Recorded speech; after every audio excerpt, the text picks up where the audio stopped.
September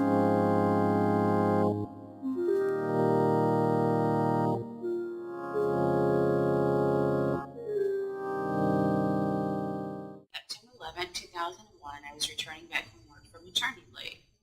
What a way to come back to work.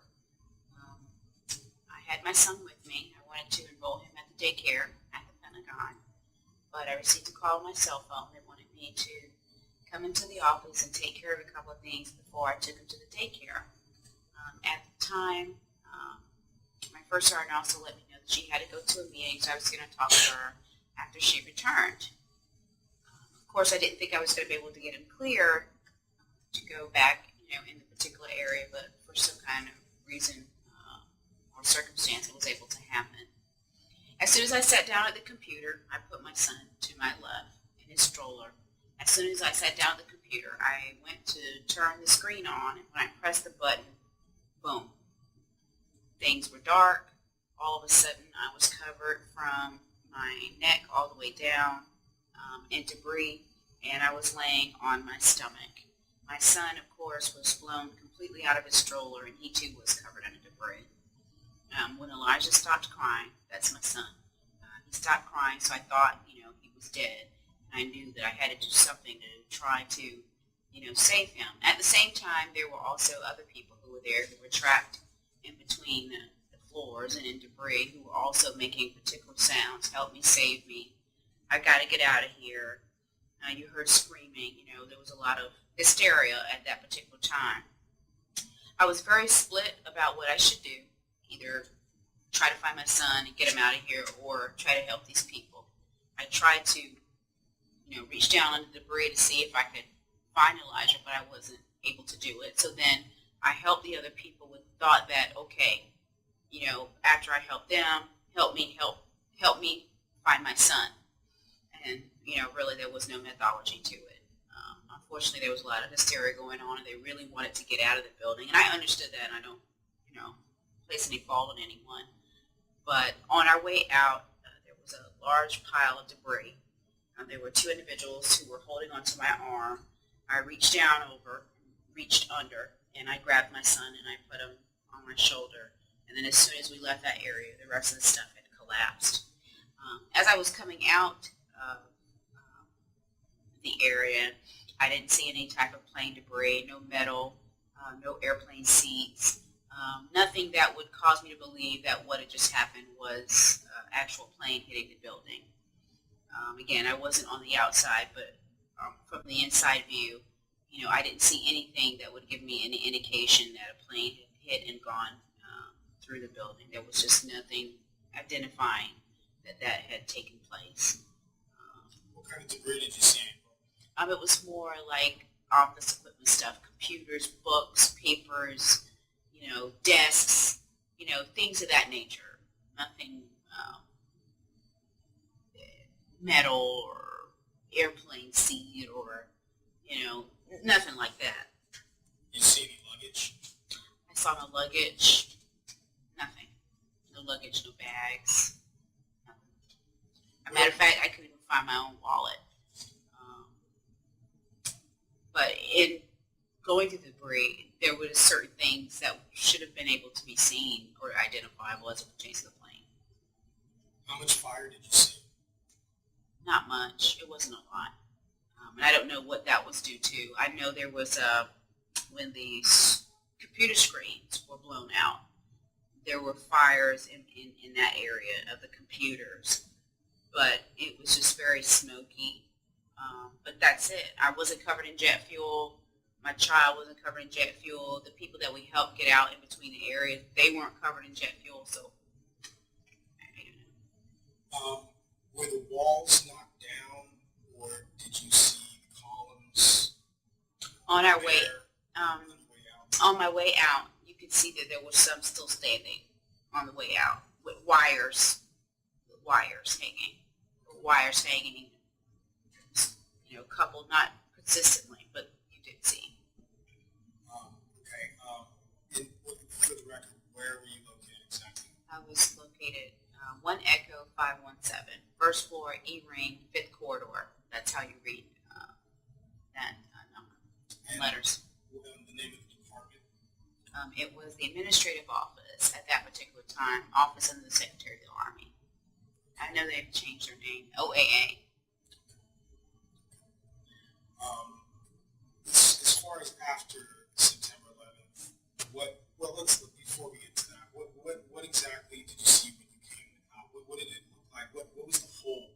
What did that look like when you came out? Can you describe that? Was it roundish? It wasn't like a perfect round. I mean, it was just an area that we exited out of. It wasn't like a perfect circle. Did it appear, because I showed you some pictures earlier, you obviously came out onto the lawn area. Where did you come out exactly? What did it look like?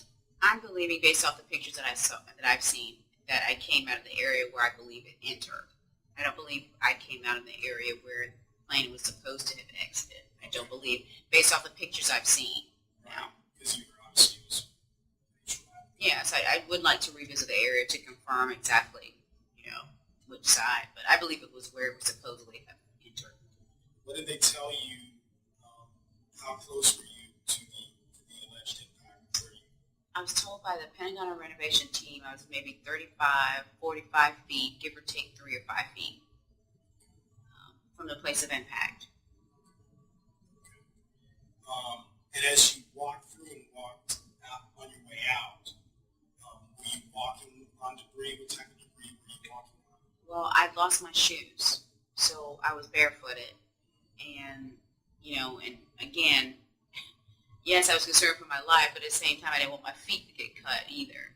So I was trying to be extra careful. And I walked on that debris, and it wasn't hot, it wasn't burning, it wasn't anything like that. And, I just know it was basically papers, books, just office stuff, concrete, wall stuff. Right. But were there, all mixed together. Were there walls, or was it all just an open area with columns? There was some walls that had collapsed. Maybe it was stuff from the floors, because there were different floors that had collapsed in, and one particular wall had came down in this fashion. So it could very be that maybe when it fell down and crushed, I really don't know. So what you walked through was not at all like intact hallways or sort? The closer you got out, it was less debris for some reason, I don't know. But the more we got closer to the actual way to get out, it looked more like a hallway type area, like you were going through a blackened hall. The closer we got as we were going out. Blackened hall. It was just black, and it still had stuff. I mean, it still had stuff in it. You don't get me wrong, but that's where you could see the columns, poles, or whatever, wires and things. So there were columns hanging in the way when you walked out. Yeah, because there were people who were also behind me, and one gentleman was trying to hold on to something when he put his arm on it, and I remember him doing that. And the guy in front was like, "Come on, let's get out of here." In your best estimation, I know it's probably going to be tough, but how long would you estimate that experience was from the moment of the impact and traveling, the alleged impact, to actually, getting outside? You can guesstimate. From maybe even finding Elijah and then making It's hard. Would you describe it as minutes, 2, 3 minutes, or was it, I know it probably seemed like an eternity, but Yeah, it seemed like a long time to me. At the same time, it had to go a certain pace, or else everything would have collapsed on us, and we would have been, probably dead, or from stuff falling on top of us. It's really hard to say because I wasn't keeping time. I need to do a guess estimate because it wasn't like I was keeping time or paying attention. sure, but did you guys have to move debris, or were you just climbing over debris, walking? It was a little bit both, because when people were collapsed within the area and you're trying to pull these people out, you're dealing with debris in that sense of collapsed floors. Then, in the issue of finding my son, it was more of just, it wasn't a trying to place it or anything. It was just more of a shuffling of trying to look under stuff to try to see if maybe I could feel them. So that was another way of looking at debris. What's happened, obviously, since you've obviously come out now and started talking, and what happened immediately after that? Well, again, the American public had responded so well in regards to looking at this incident, and was, the American public was, traumatized by the actual event, but then also they sympathized based off knowing that people actually experienced this event, and they responded so well to try to help. But what took place, for example, Pentagon Victims Fund, the Army Emergency Relief was given oversight over the Pentagon Victims Fund, and they made a decision to divert the money towards the war when there were Pentagon victims who still had long-term needs. There was no main interest or concern regarding helping people recover or rebuild their lives from a very traumatic event. And there was the Survivors Fund, who was supposed to provide this intensive case management to ensure that, Virginia victims got the assistance that they need to help recover. But their case management, the goal of their case management was to prevent the victim from actually getting the assistance that they needed. And I just find that a little bit disturbing that people would have such a traumatic experience and then turn around and be further traumatized by these organizations that capitalize off people's victimization. And it's an issue that's still being fought today when you hear them all the time about, every anniversary they want to do a moment of silence, and nothing is really being done to really help people actually rebuild their lives. Right after the event and when you were in the hospital, what were they telling you? What were you trying to find out? What happened? What was the extent of that? Well, I was still property of the government, even though I was brought there. Technically, regulation-wise, they had the responsibility, or they could remove you from a civilian hospital to take you to a military hospital.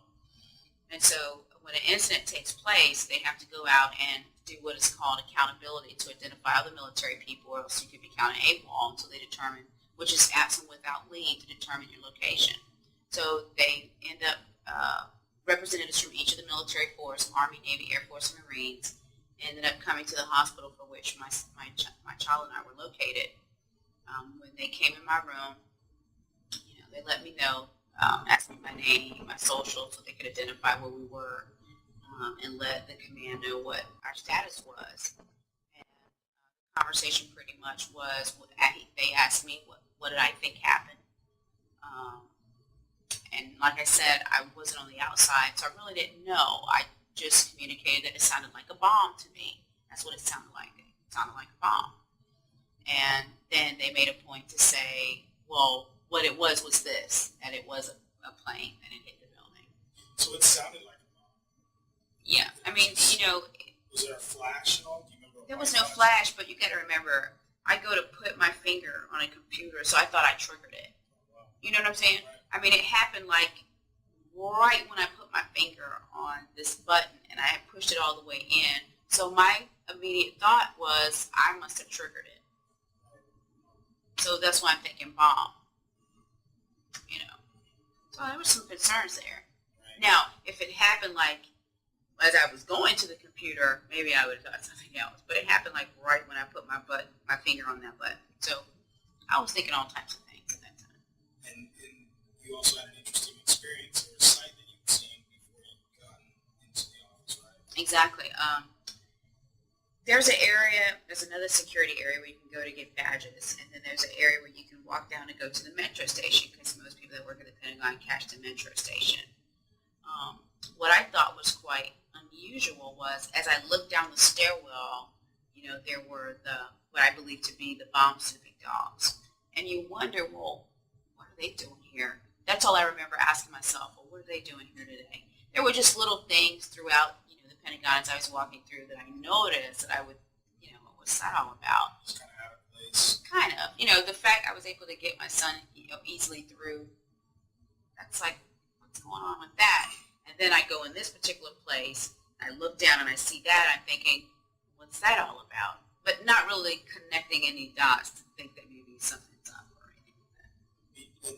You were actually unaware of the attacks, correct? I wasn't aware. And no one had said anything in the office or in the hallways? Nothing, no alert, no warning, no heads up, nothing. What is the extent of what you were trained on as far as the defense mechanisms of the Pentagon if something is an inbound object is coming, or is there any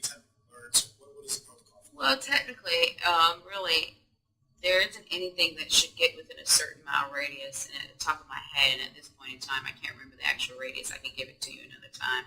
But there's nothing that's supposed to come within a certain mile radius of the building. And what amazes me is that they're claiming that this plane came within that radius and then further penetrated this building. That's supposed to be one of the most secure and safest buildings in all the United States of America. That's very hard. And then what is the probability of not one security measure operating on that particular day? That's just a bit unusual. No alerts, no warnings. And here the World Trade Center had already been hit. And I know that there's a room where they have the televisions where they monitor the news. Yet nobody was running around, talking about the World Trade Center, that something had happened at the World Trade Center. Right, because at 9:03 we were confirmed being attacked by the second plane, and yet for 30 minutes to 38 minutes, you had no idea that you were attacked. Clue. What was the exact time you can recall the explosion or the concussive force happening, the violent reaction or situation that happened? What time was it exactly? I couldn't recall the time, but I know my watch stopped at 9:30. My watch stopped at 9:30. I can't say, because it wasn't like I was looking at my watch or anything like that. How do you feel about a lot of the obviously the victims and even witnesses to the event? How do you feel about them today? What would you like to say to them if you could say anything to them? And not to be afraid to come forward and discuss things that they may have seen, and if they know someone who has information, that to come forward and know that it's for a greater cause and a greater good.